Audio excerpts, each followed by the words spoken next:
salut tout le monde, c'est Lortumal. Aujourd'hui, nouvelle vidéo avec un temps photoshopé. Enfin, il est de retour, ça fait plaisir. Donc je tenais à remercier grandement Corentin d'avoir fait toute cette route-là pour m'amener une moto qui, je dois vous l'avouer, est une galère innommable pour essayer de trouver cette moto. On est sur la Husqvarna Vitpilen 701 en A2. Alors ça fait plaisir parce que, comme je vous dis, des motos comme ça, par chez moi, j'en croise pas du tout. Alors, on va aller voir ce que ça donne, la petite Vitpilen.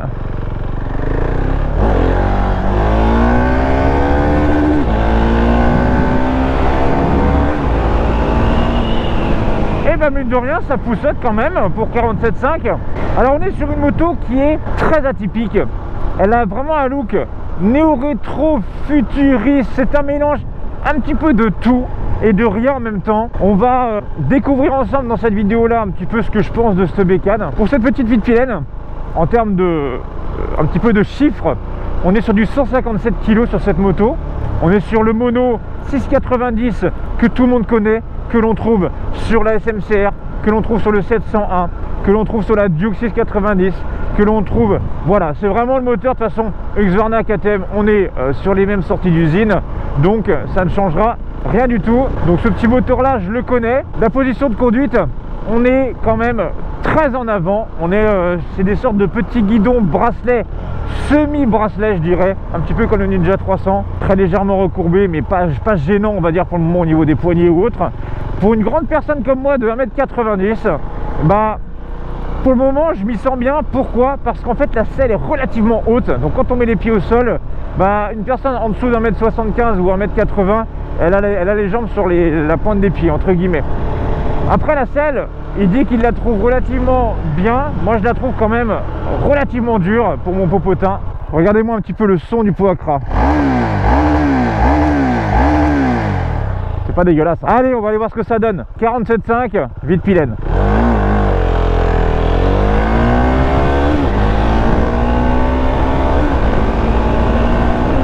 Et bien franchement, je trouve ça quand même largement suffisant. Et je viendrais même à dire que l'accélération est quasi, voire mieux qu'une MT-07 en origine en termes d'accélération. Alors la seule chose par contre, c'est que cette moto là est équipée d'un shifter up-down qui est intégré maintenant sur toutes les motos. Alors je sais pas si c'est moi, mais je le trouve pas très, on va dire, très efficace. Il y a des moments où ça bloque, vous voyez. Là je vais essayer de passer le rapport du dessus. Ça veut pas. Je vais essayer de passer le rapport d'en bas. Ça descend. Allez, le freinage. Ouais, ça freine. Ça freine en monodisque. Alors le monodisque, lui, te freine relativement bien la moto. L'ABS se déclenche relativement tard. Il s'est activé vraiment qu'à la fin de mon freinage. Elle reprend très bien à partir de 3000 tours. Ça tracte. Franchement, les 47,5, ils m'auraient pas dit que c'était bridé. J'aurais peut-être même pas su que c'était bridé, tu vois. Franchement, ça tracte très bien. Alors, par rapport à ce que j'ai entre les papates, elle a tendance à cogner un peu à bas régime, c'est-à-dire quand vraiment vous faites du lent en ville, il faut vraiment jouer avec l'embrayage parce qu'elle cogne. On reste sur un mono, les gars. Autre chose, et là quelque chose qui m'a choqué, cette moto-là a un réservoir de 12 litres. Vous allez me dire, attendez, 12 litres, un mono qui fait à peu près le piston la taille d'un bon gros sauciflard, et tu vas me dire que ça... Oh là, regardez, vous voyez, ça cogne vraiment à bas régime. Tu vas me dire, ouais, mais non, lui, il doit consommer comme un ouf. En 47,5, tu dois faire 150-200 bornes, tu vois, tranquille. Et bah, les gars, il fait entre 250 et 300 km en s'amusant. J'étais sur les fesses, les gars, mais réellement. Il m'a même dit, quand tu roules un peu en mode éco, ça te donne entre 400 et 450 km d'autonomie. Donc là-dessus, les ingénieurs Husqvarna, chapeau. Donc ils ont mis le petit truc des clés sur le thé de fourche. Et voici la petite 701 Vitpilen, donc de chez Husqvarna.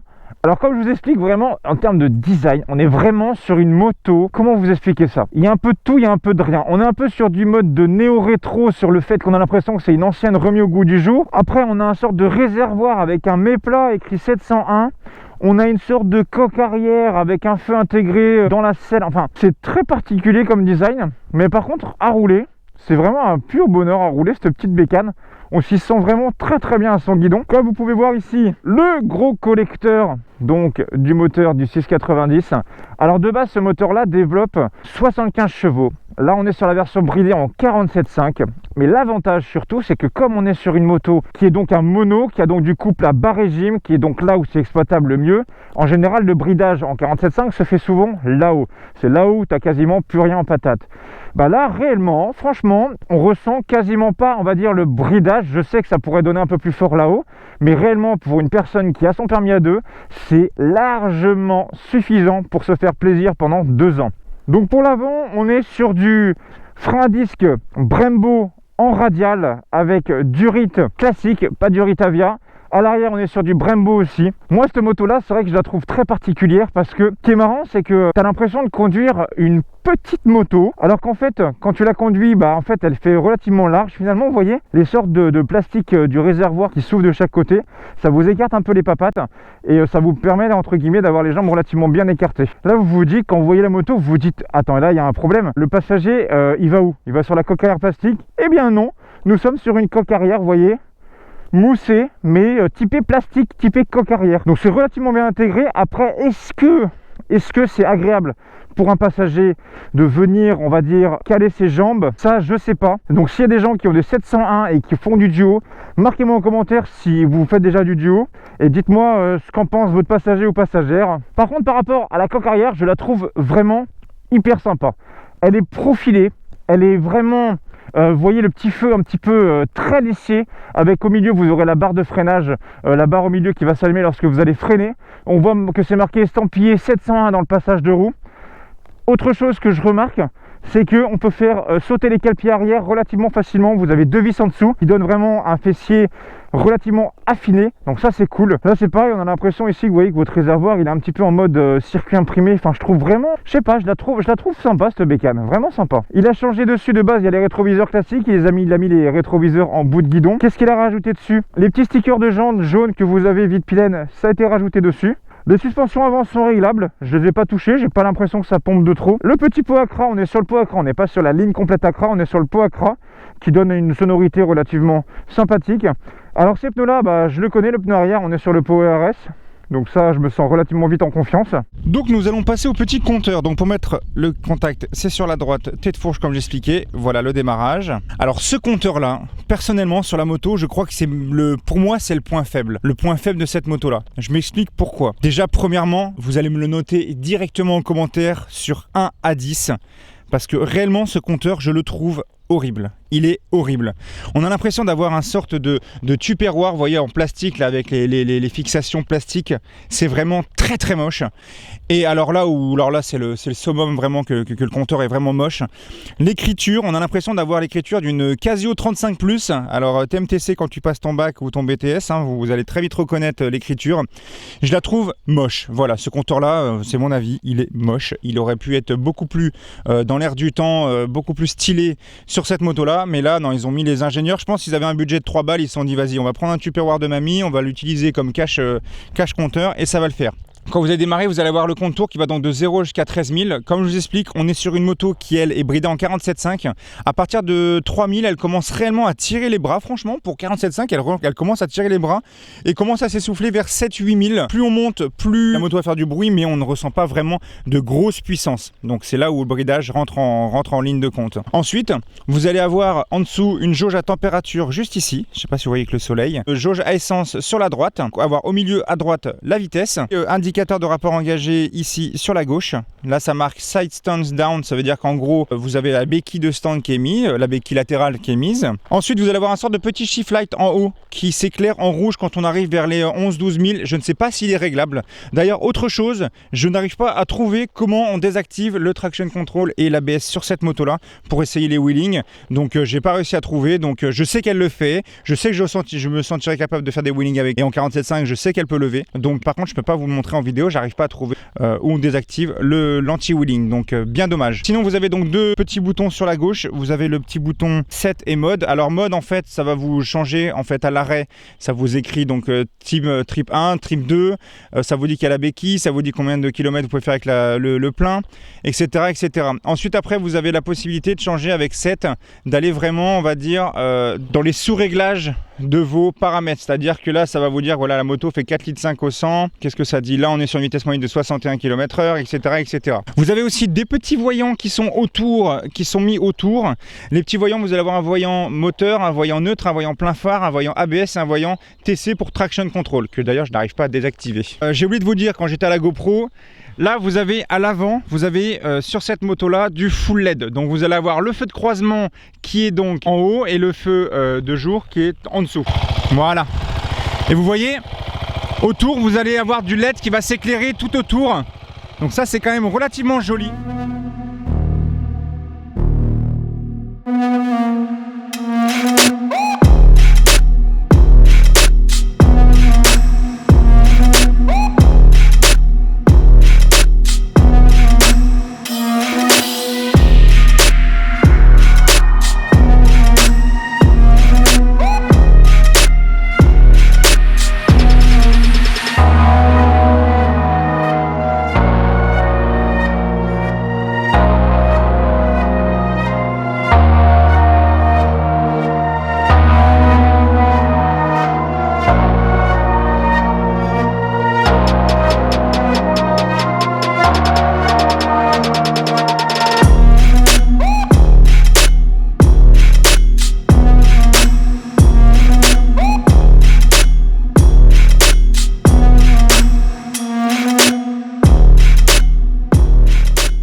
Bon, je vais monter sur la petite Vitpilen pour que vous puissiez voir un petit peu la position de conduite extérieure. Alors comme toujours je ne suis pas gros, c'est juste que la combi est plus large un peu en haut. Okay.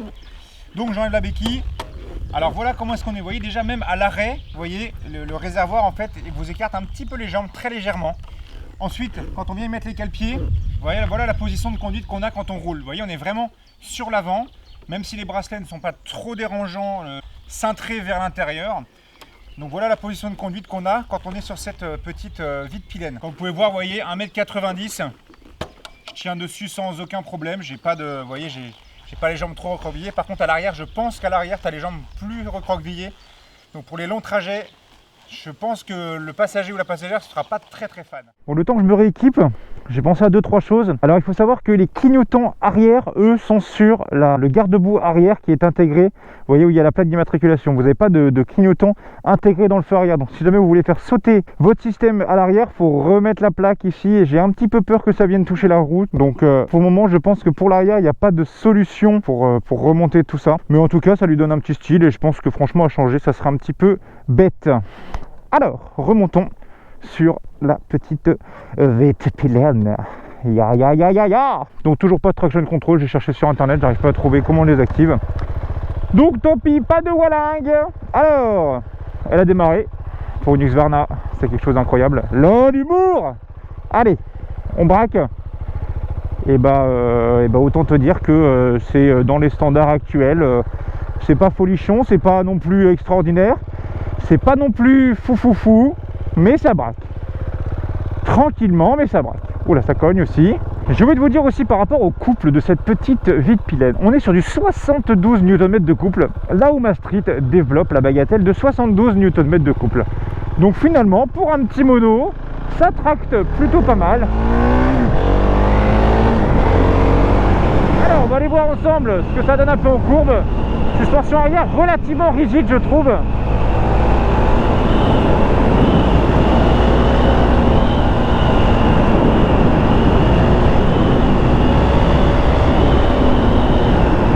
Franchement, moi je trouve le train avant relativement précis. Il va vraiment là où je décide qu'il va. Vous voyez, il n'y a pas de... Oh là là là là là là, qu'est-ce que c'est que ça?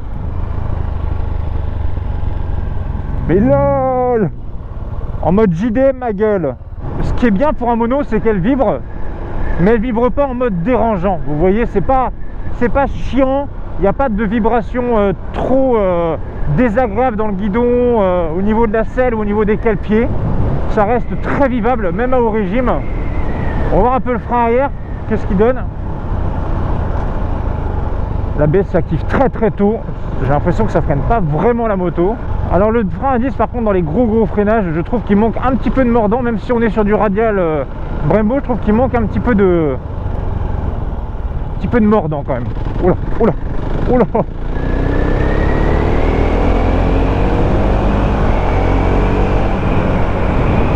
Voilà. Bon, les courbes, elle les fait toutes seules, hein, sans problème. Par contre, il faut que j'essaye un truc dans la ligne droite. J'ai l'impression que le bridage bloque la moto à 8000 tours. Alors, je sais pas si ça continue à monter. Oh là, oui, c'est vrai. Par contre, je sais que franchement, cette moto-là, je vous le dis tout de suite, hein, les gars, en 47.5, tu enlèves le traction control. Croyez-moi les gars, que ça lève, je te le dis tout de suite. Hein. Alors, on va voir, attendez. Ah ok, ça rupte à 9000. Non, j'ai rien dit, je croyais que ça bloquait à 8. Mais non, ça rupte à 9000. Ce qui fait plaisir par contre, c'est en termes de consommation, franchement, réellement 12 litres, il fait 250 bornes. Pour un mono, c'est vraiment top. C'est une moto qui se conduit finalement entre 3 et 6000. Pas besoin de tirer beaucoup plus parce que là-haut ça gueule, mais ça avance pas. Ça tracte plutôt bien pour du 47.5, franchement. Après, la position de conduite peut peut-être être un petit peu dérangeant pour les personnes de grande taille, parce que c'est vrai qu'on est quand même relativement bien mis sur l'avant. Je ne sais pas ce que ça peut donner pour des gros voyages, mais en tout cas, le petit moteur de la 701, je le survalide, même en 47.5, c'est vraiment top. Alors même avec le traction control mi, je voudrais savoir si ça well ou pas. Nous allons voir. Verification. Ouais, ça lève, mais le traction control m'a bloqué. Les rapports, quant à eux, sont relativement longs, ça va.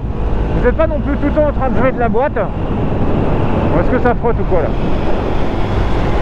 Ça frotte.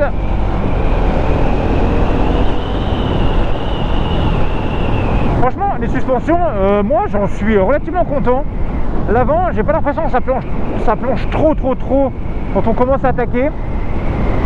L'arrière peut-être serait à redurcir un tout petit peu finalement dans les grosses bosses. C'est vrai que c'est l'arrière qui sautille plus que l'avant.